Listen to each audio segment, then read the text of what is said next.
Good morning, here's lesson 2. So what we're going to do is we're going to start to use radians, which we met yesterday with trigonometry. So far everything that you've done with your trigonometry has always been in degrees, but everything that you've done in trigonometry so far can also be done in radians. So this is where we're going to start off with radians. First thing you're going to do is you're going to change your calculator to radians. So whatever graphical calculator you've got, what you would do, if you're in Run, if you've got your normal calculator display on, you press Shift, then Menu, and scroll down and scroll down as far as Angle, select the Rad option, and then press Execute. If you've got colour calculator, and most of you do, this is one of the great things about colour calculator, you will then on the top of your calculator display have Rad. So it's telling you that your calculator is in radians. If you're using one of the little Casio calculators that we used to use at GCSE, if you change that to radians, that will have a little R on it. So that tells you that all your answers are going to be, all your angle answers with trigonometry will be in radians. So one of the things you can do that you're used to doing lots of, GCSE, basic trigonometry, so right angle triangles. Now you can obviously find a side or you can find an angle. If the angle is in radians, your calculator needs to be in radians. So here I've got like just a straightforward right angle triangle. What I'm going to do is I'm going to label it, just check I've done that correctly. And you can then see if it's telling you the angle's in radians. So then all you're going to do, you can spot that you've got adj and hype. So it's going to be cos. So the cos of angle Y is 2/10, and then you would inverse cos it on your calculator. Now you may have seen in your textbook, it likes to use this sort of old-fashioned notation, arc cos.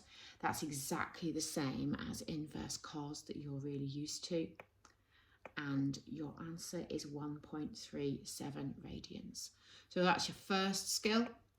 So you're going to have to use your sine and cosine rules. And again, you had to learn these at GCSE, so they should be pretty much entrenched in you here.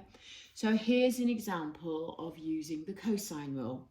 And so you used the cosine rule at GCSE, you've used it in year 12.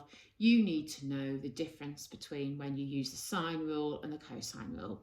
You needed to know that at GCSE, so that's nothing new. The only thing new here is that this angle, you've been told the angle is measured in radians, so your calculator's got to be in radians. That's all it really is.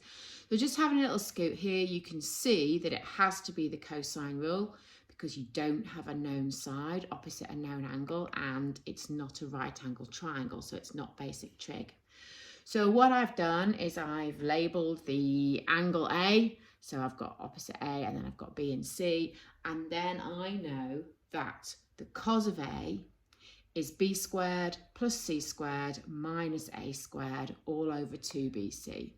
So all I've done is I've substituted that into my cosine rule formula. And you can see I've got cos of X is minus 1 over 15. For inverse cos that, it's 1.64 radians. Now, that's just over 90 degrees, I think. So you can see that apparently that I have not drawn that very well, but it's still, it shows you exactly what you've got to be able to do. So that's just over 90 degrees as an angle. So question 3. So you've got to be able to find the area of a non-right angle triangle. And of course, you're familiar from GCSE, from your year 12 work, with your formula that you've learned, a half AB sine C. Difference here is that your angle has been measured in radians.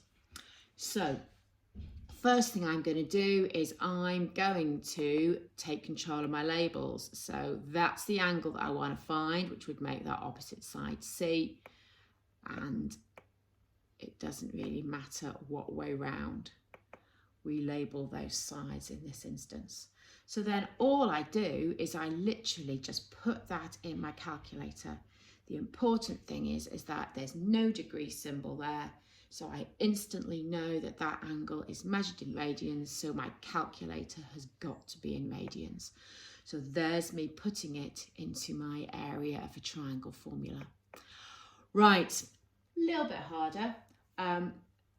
Especially, this is going to be especially important for those of you who like to solve your trig equations using curves. I know some of you use cast, some of you use curves, but you're gonna, whatever you use, you will sometimes be asked to sketch a curve, and instead of the angles being given in our familiar degree slots that we would have there, you may well be given in radians and multiples of pi, obviously our nice exact values of an angle.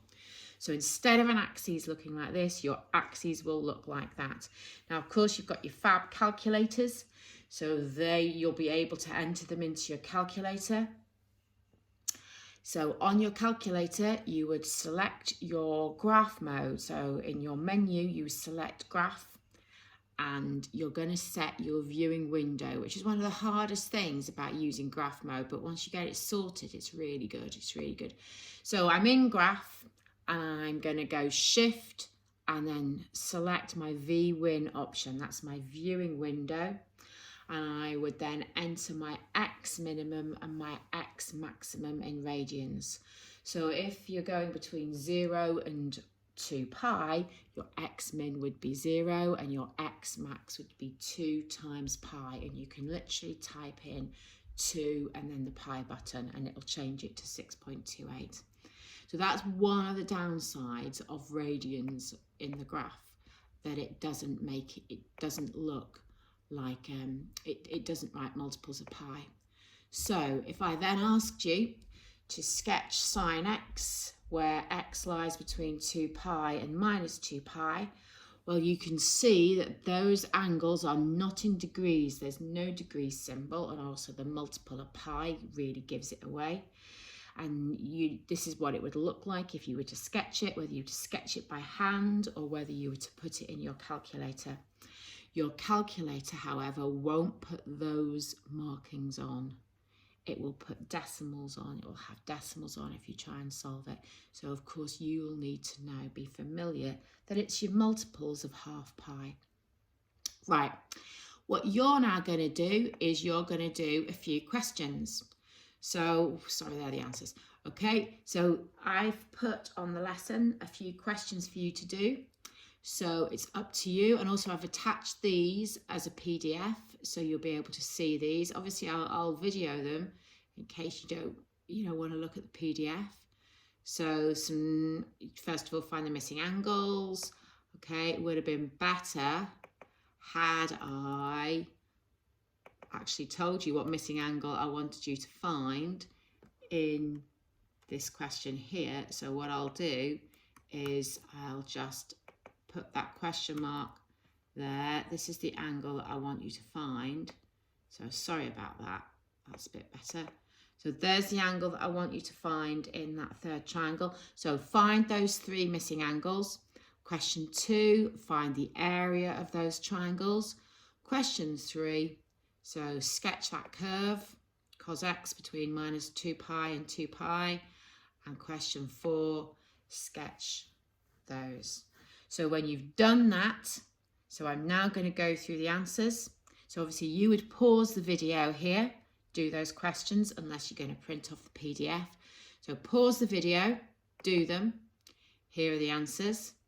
So again, I've got a little bit of could do with putting that arrow in there. Sorry, a question mark in there. There you go. Right, so they're your answers. So just check these. There's your cos curve. And obviously there's your tan curve. So familiar shape. Okay, so that's really all the new stuff we're going to do today. But we need to get ready for tomorrow. So if you put your calculator back in degrees, so shift menu, scroll down and select the degree option. What we're going to do in tomorrow's lesson is we're going to solve all the equations that we've done in year 12, trig equations. We're going to just go through, we're going to solve those using radians, which people find harder than degrees. And the real reason for that is because you've been working with degrees probably since first school. So you've been dealing with degrees for probably over 10 years. And radians, you know, most of you have been dealing with them since yesterday. So it's going to make it harder, although the maths is exactly the same. So for tomorrow, I need you to be confident with all your year 12 trigonometry equations. We will be using these two identities that you learnt in year 12, and think of it as a starter. So I think that it would be great practice for you to be able to solve all of these equations. I'm going to assume tomorrow that none of these equations are an issue for you. Try them today, do them today. They're good practice for you, right? You've just done a year 12 assessment, so you ought to be able to do them. So what you've got here are these questions. So they're taken from mixed practice 10 in your red textbook, in your year 12 textbook. They're all in degrees, as you can see, although you've got the degree symbol. I need you to be able to do all these questions, okay? By tomorrow, you should be able to do them.